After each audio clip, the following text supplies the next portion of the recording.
My daughter's boyfriend insisted on replacing the batteries in all my smoke detectors.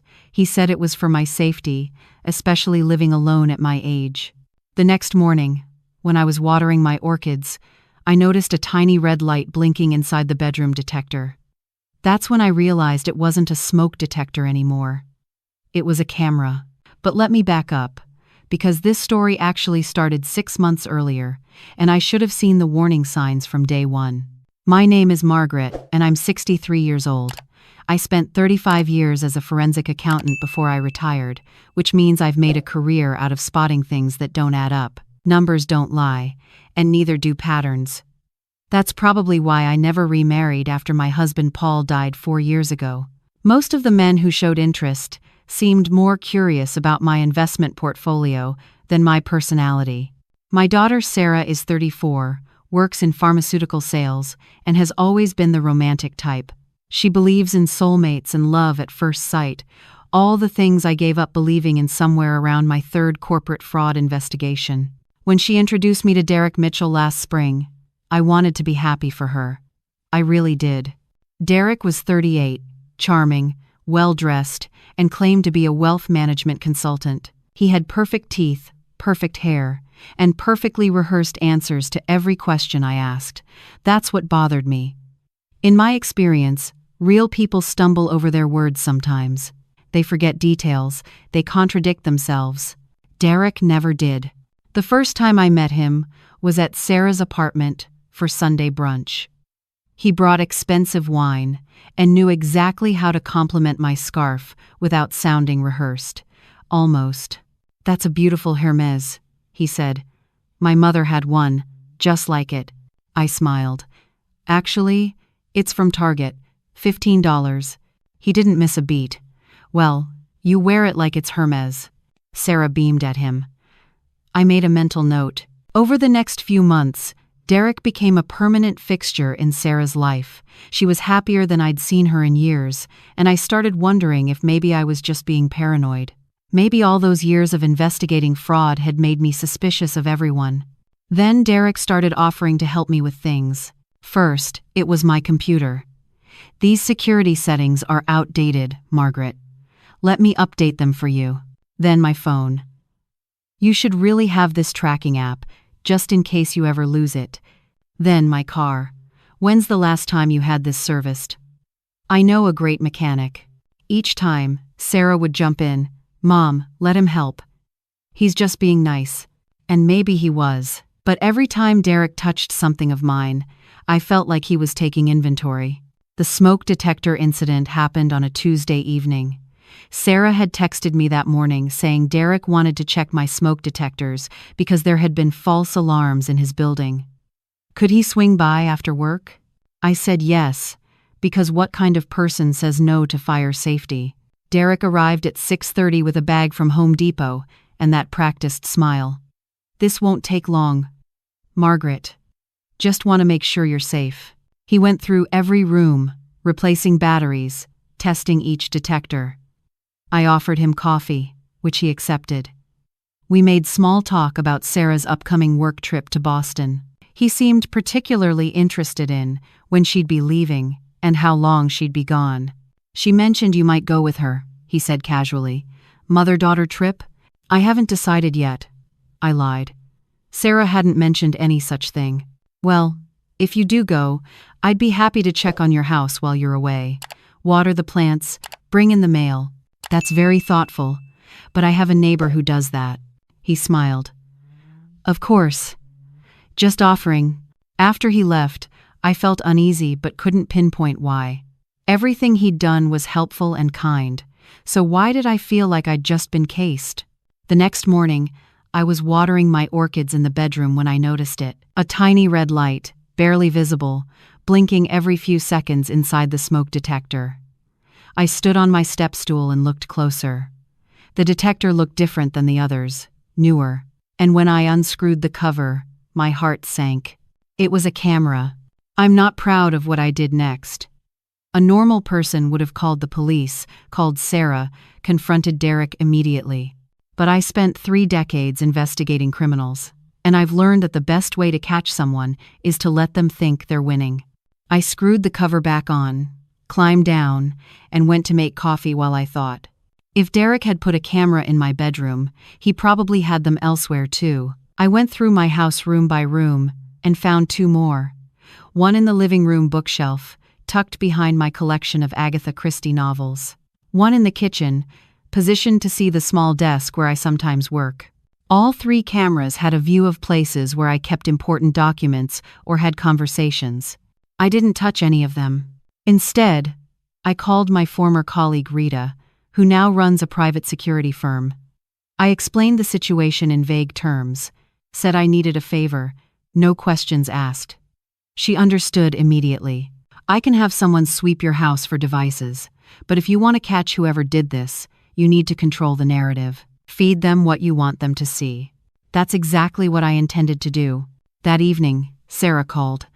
"Mom, Derek said you seemed a little off yesterday. Are you feeling okay?" My stomach turned. He was already planting seeds. "I'm fine, honey. Just tired. He's worried about you living alone. He thinks maybe you should consider." "Sarah, I'm 63, not 93. I can live in my own house." I know. He's just being caring." After we hung up, I sat in my living room, very aware of the camera watching me, and started to plan. The next day, I had coffee with Rita at a cafe downtown. She swept my house while I was gone and confirmed 3 cameras, all wireless, feeding to a local IP address. "Whoever set these up is monitoring in real time," she said. "They can see everything. You want me to shut them down?" "Not yet. Can you tell where the signal is going?" She showed me an address on her tablet. It was Derek's apartment. "I need you to do something else," I said. "I need cameras of my own. Better ones. Hidden ones. And I need them to record everything those cameras see, but I don't want him to know." Rita smiled. "I love the way your mind works." Over the next 2 days, Rita's team installed their own surveillance system. Counter-surveillance, she called it. For every camera Derek had watching me, I now had a camera watching that camera, plus several he didn't know about. Now came the performance. I started leaving documents out where the cameras could see them. Bank statements showing large balances, investment portfolios, insurance policies. I'd casually make phone calls to my financial advisor discussing my liquid assets and upcoming trust decisions. None of it was real. The bank statements were fabricated. The phone calls were to Rita, who played along beautifully. I also started acting slightly forgetful, putting my coffee cup in the refrigerator, looking for my reading glasses when they were on my head. Small things that someone could later point to as evidence of declining mental capacity. Meanwhile, I kept detailed notes of everything. Every camera location, every staged conversation, every reaction from Derek and Sarah. Sarah called me more frequently now, always with the same concerned tone. "Mom, are you sure you're okay? Derek mentioned you seemed confused when he stopped by." Derek had started stopping by unannounced, always with some excuse, bringing Sarah's mail that was delivered to his place by mistake, dropping off something Sarah had left in his car. Each time, he'd linger, watching me, asking seemingly innocent questions. "Have you thought about updating your will recently, Margaret? Do you have power of attorney set up? You know, in case something happens? Sarah mentioned you've been forgetting things. Have you seen a doctor?" I played along, acted slightly confused, mentioned I'd been thinking about having Sarah help me with my finances. The cameras were rolling the whole time. Then, 2 weeks after I discovered the first camera, Derek made his real move. He came over on a Saturday afternoon with Sarah. They sat me down at the kitchen table with serious expressions. "Mom, we need to talk," Sarah began, her eyes already tearing up. Derek put his hand over hers supportively. "Margaret, we care about you, and we've noticed some concerning changes." "What changes?" I asked, making my voice slightly uncertain. Sarah pulled out a notebook. "You've been forgetting conversations we've had. Last week, you didn't remember we were supposed to have dinner. You left the stove on twice. You put your checkbook in the freezer. None of these things had happened." "I did?" I made my hands tremble slightly as I reached for my coffee. Derek leaned forward, his voice gentle but firm. "We think it might be time to consider some help, maybe a memory care facility, just for evaluation." My heart pounded, but I kept my face confused, worried. "I don't understand." "We've been documenting everything," Derek said, pulling out his phone. "I hope you don't mind, but I've been keeping notes of concerning behaviors. For your safety." He showed me a list. Dates, times, behaviors, all fabricated. A narrative of declining mental health, carefully constructed. Sarah was crying now. "Mom, we just want you safe. And maybe it's time to think about letting someone else manage your finances, just temporarily, until we figure out what's going on." There it was. Derek pulled out papers. I took the liberty of having these drawn up. "It's just a power of attorney. It would let Sarah and I help you manage things. Pay your bills, handle your accounts. You wouldn't have to worry about anything." I stared at the papers, letting my hands shake. "I need to think about this." "Of course," Derek said smoothly.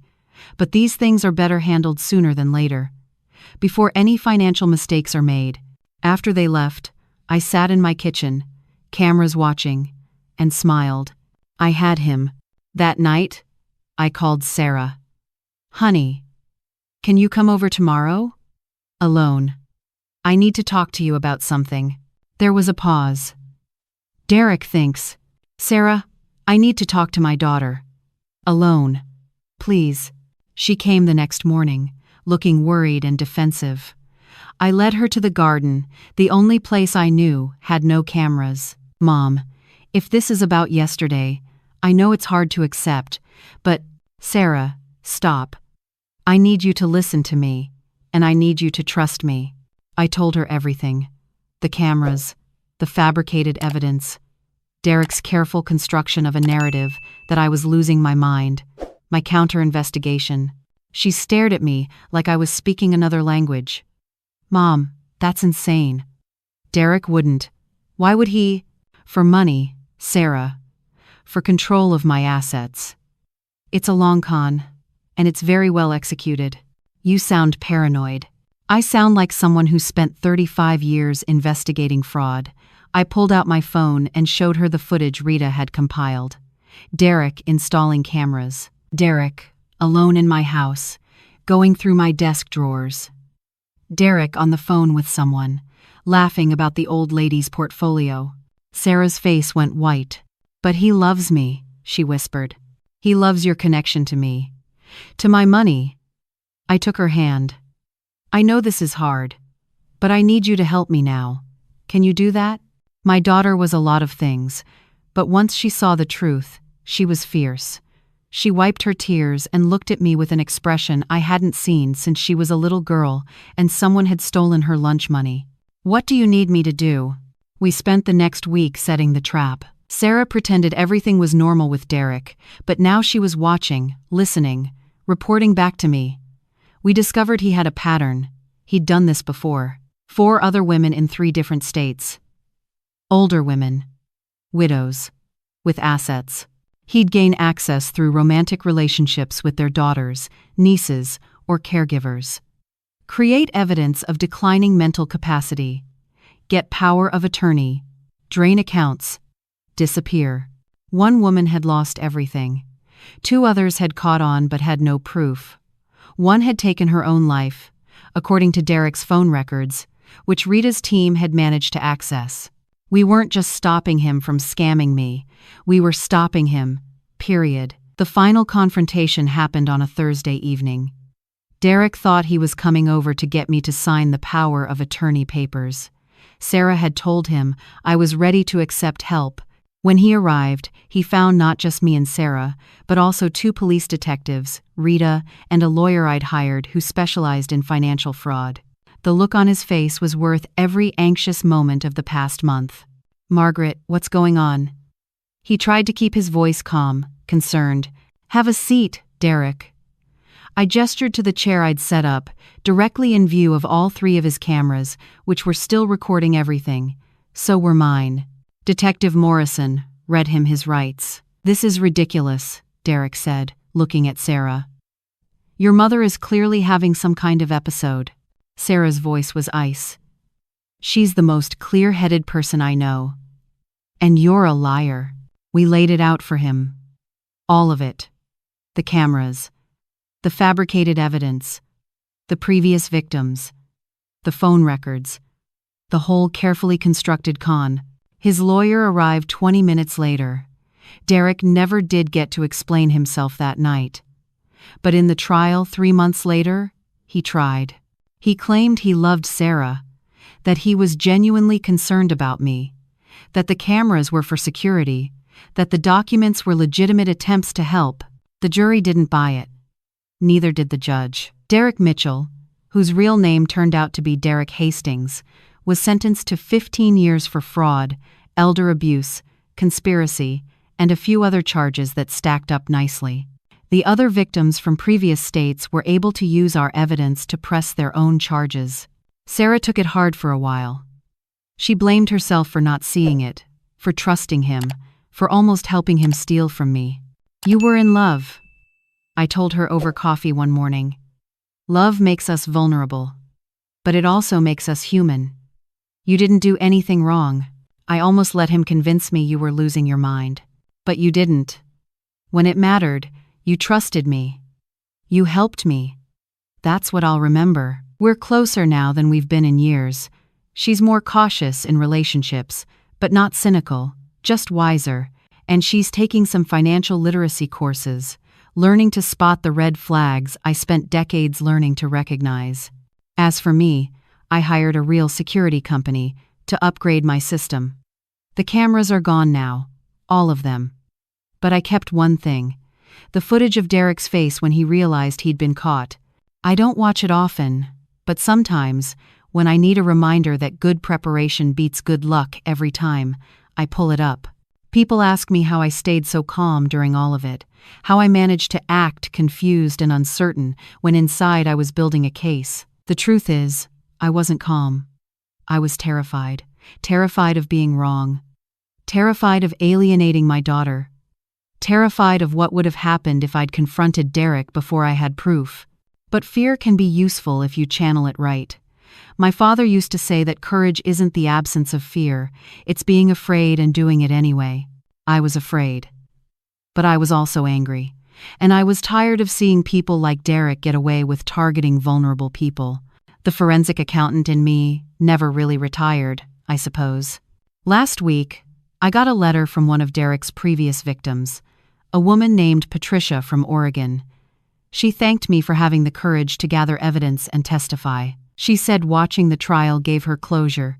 She even got some of her money back through restitution. Sarah framed that letter and hung it in her apartment.